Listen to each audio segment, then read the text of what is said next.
Namaskar. The topic today is meditation is better than drugs. I will talk about drugs and alcohol and all types of intoxication which are there in human culture. Somehow the practice of intoxication, of getting drunk, has become very important for human beings. All over the planet, not in one place, but everywhere.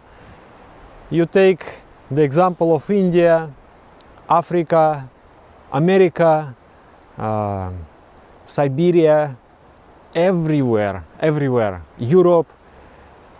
People found the ways how to become intoxicated, how to become drunk, for different purposes.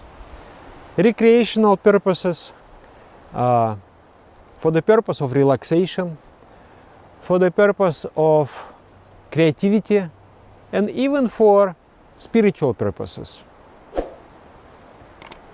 But of course you know that most of the substances are extremely harmful for our physical health, our mental health, destroy our personality, destroy the willpower, etc.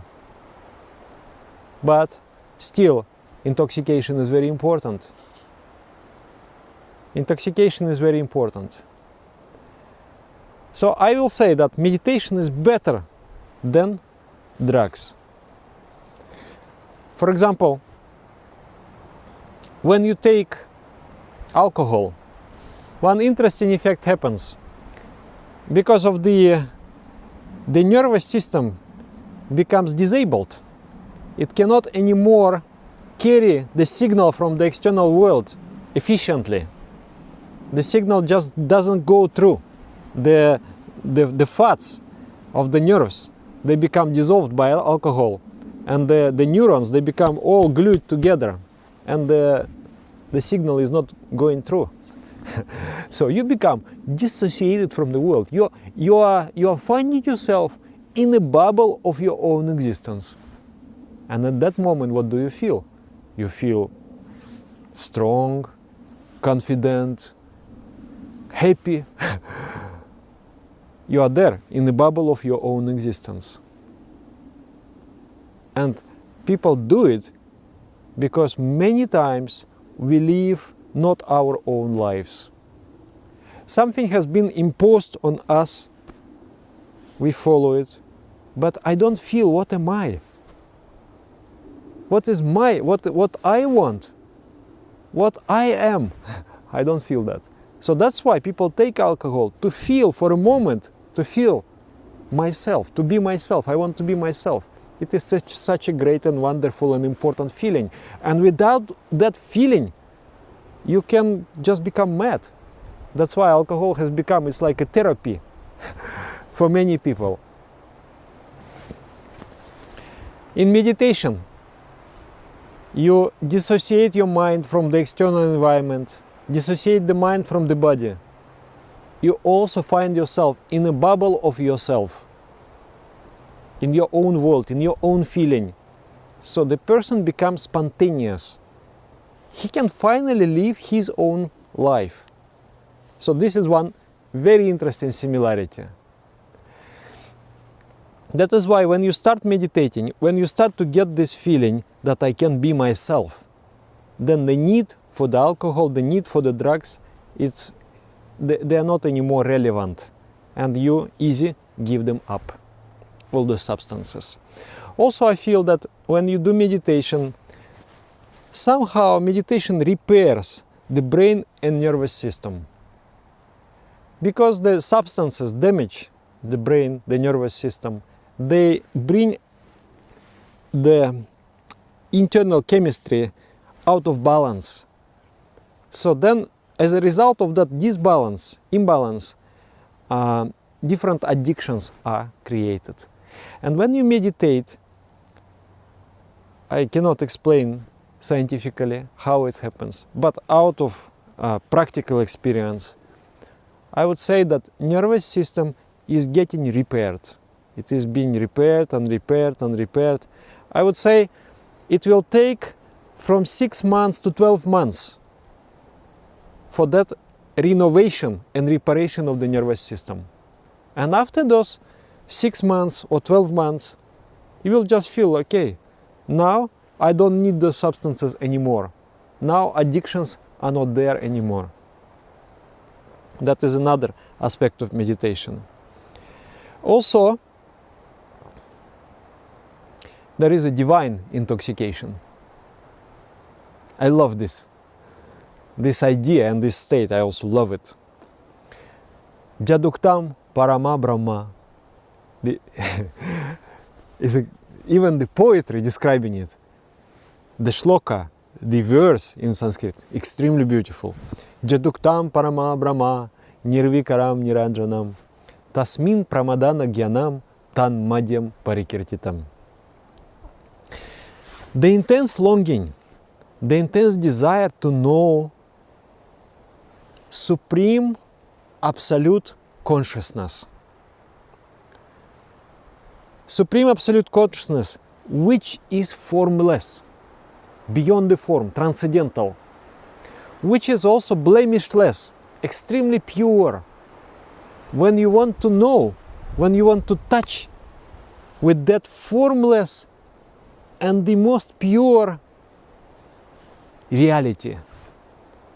So that desire and that effort, that endeavor produces tasmin pramadana gyanam, produces that feeling of intoxication.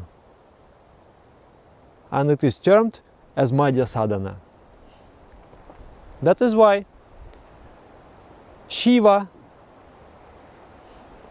of the Indian mythology, he is often portrayed as smoking ganja, smoking the marijuana. Of course, he doesn't have to smoke because he is in the divine intoxication. Why he has to take any substance? But people who are not aware of spiritual practices, when they look at him, he is totally drunk. Then they think, oh, he must have been smoking. And then it goes, the gossip goes. And then it becomes establishes, okay, Shiva is the god of smoking. He has been smoking himself, and he also ordered us to smoke.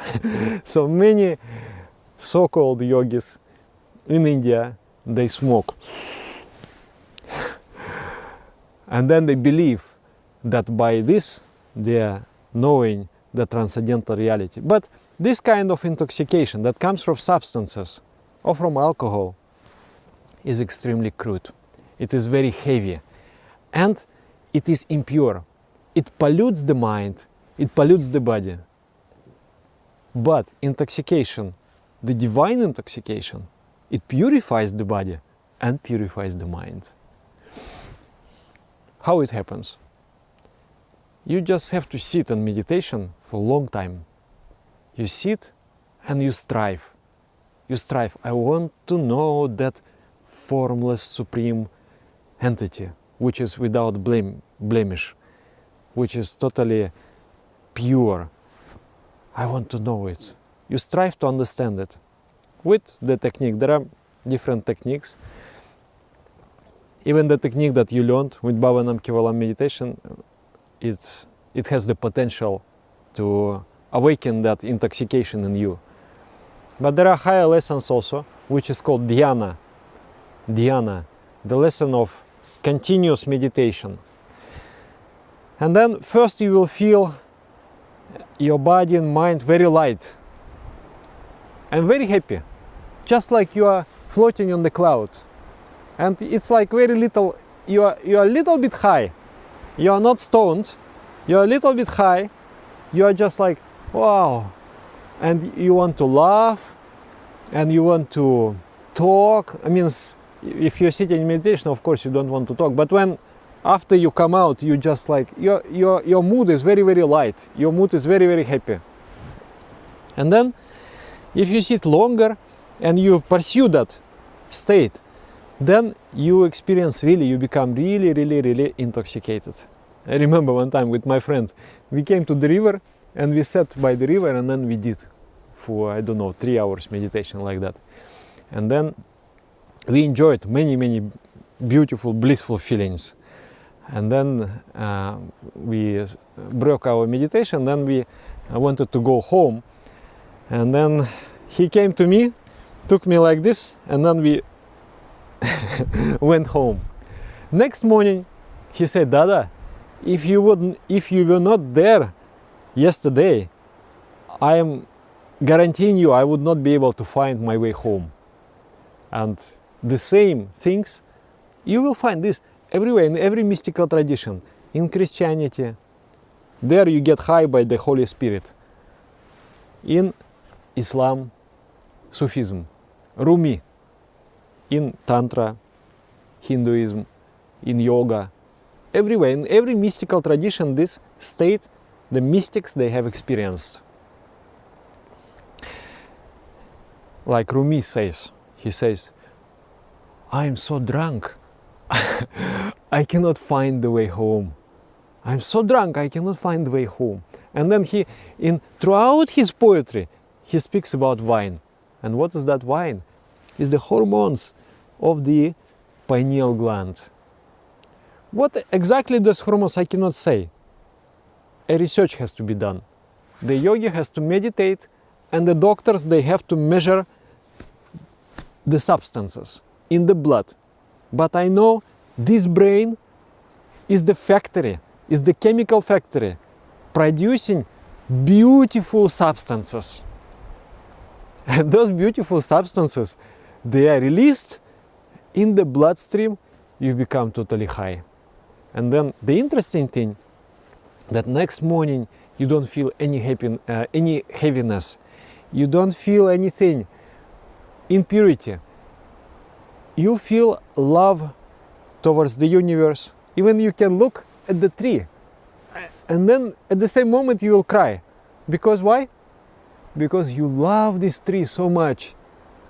You look at the flower, you cry. You love this flower so much. That's the state of purity.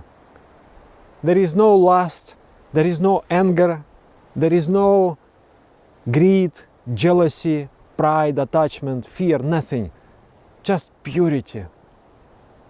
Beautiful, beautiful state. So, and that state is a healing state. Nowadays people, they go to Peru, to the South America, to Brazil, to take different plants there. And they are considered there to be a kind of medicinal plants.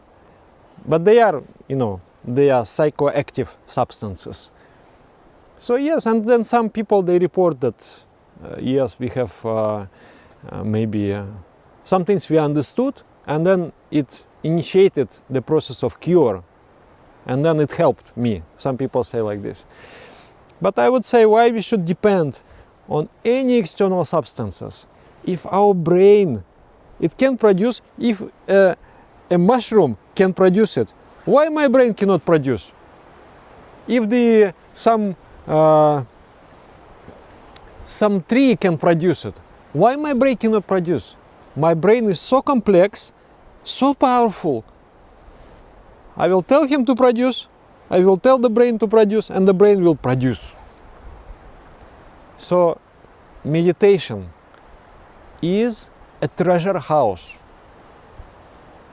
In the beginning, it takes a little bit of practice, the cultivation, to cultivate the base, the ability to sit in meditation for the longer duration,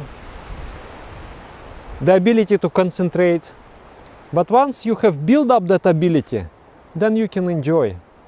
You can enjoy the blissful flow of life. So that's why it is very, very important. So this is the topic. Jaduktam parama brahma, nirvikaram niranjanam, tasmin pramadana gyanam, tanmadya parikirtitam. The intense longing, intense desire to know, to be united with supreme absolute consciousness results in a feeling of intoxication, which is termed madhya sadhana, the divine wine of mystics. You desire to be one with what? With formless and absolutely pure consciousness.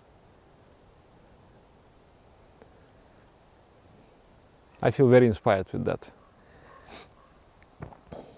That state is very, very beautiful. So write in the comments whether you like this topic or not. And yeah, thank you very much. Namaskar.